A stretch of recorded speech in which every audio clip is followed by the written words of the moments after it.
There's a lot of bad driving in this movie. So there's this guy named Sean who lives in Arizona, but sounds like he's from the deep south for some reason, and he's beefing with this guy named Clay, and they decide to race to settle their beef, and this girl is all like, "Winner gets me." And I have a lot of questions already. First question, where the heck is Dom? Is he living life a half mile at a time or an eighth of a mile at a time? I really want to know. Second question, where the heck is Brian? I thought at least he'd be in the movie since he was in the first movie and the second one with the silly title.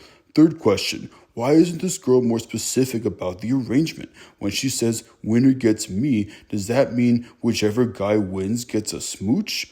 Or does he get to do not for kids stuff? If yes, what kind of not for kids stuff? Vanilla not for kids stuff or weird icky not for kids stuff? The whole thing just sounds really risky. Fourth question, why is this movie at a high school? Fifth question, what does Tokyo have to do with anything? Anyway, Sean wins the race, but he wrecks his car, so as punishment he gets sent to his dad in Tokyo. Got a lot of questions about that too, but I guess that's what we're going with. Sean meets this guy named Twinkie, which is a goofy name. Apparently the guy who plays Twinkie is named Bow Wow in real life, so you guys could debate in the comments if Twinkie or Bow Wow is a goofier name.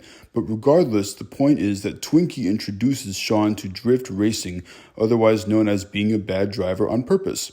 I wonder if the guy who wrote this movie took some of those mushrooms you can't buy at the grocery store. Since this guy Sean can't stay out of trouble, he starts to beef with his Tokyo guy named Takashi, called the Drift King, or the King of Bad Drivers. They're beefing over a girl, again.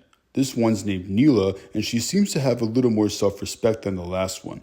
But Sean hasn't learned anything. He borrows a car from this guy named Han, and he loses the race with the Drift King since the race course is very curvy. Hey you, get your head out of the gutter. Don't even think about saying it. It has a lot of sharp turns, okay? So Sean needs to learn how to drift in order to be any good at racing in Tokyo.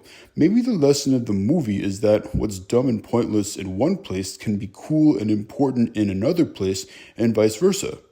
Or maybe I'm giving this movie too much credit. Sean starts to work for Han since he wrecked Han's car in the race. Han appreciates that Sean stood up to the Drift King since nobody ever does that, so Han teaches Sean how to drift. Sean starts to apply himself and gets good at drifting, and he even wins a race.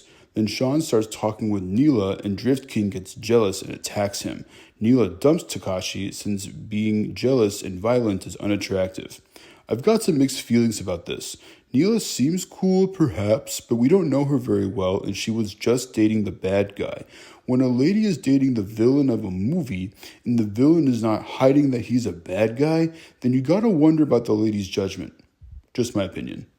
Oh, by the way, Drift King's uncle is the leader of the Tokyo Mafia. He tells Drift King to get it together, so things start to get rough. Drift King starts giving Sean and friends a hard time, there's a chase, Twinkie helps some of them get away, but Han gets blown up. Everybody has to calm down when Sean's dad steps in, so Drift King and his boys go away, and Sean and his dad patch things up. Sean decides he's had enough. Twinkie helps Sean pay off the Tokyo Mafia guy to make him leave them alone.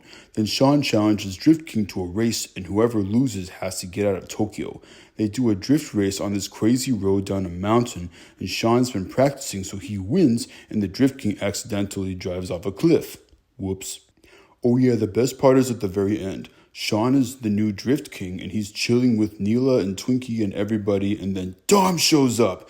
Dom is in the movie. Dom is in the movie. Oh yeah, Dom is in the movie. Wait, what is he doing here?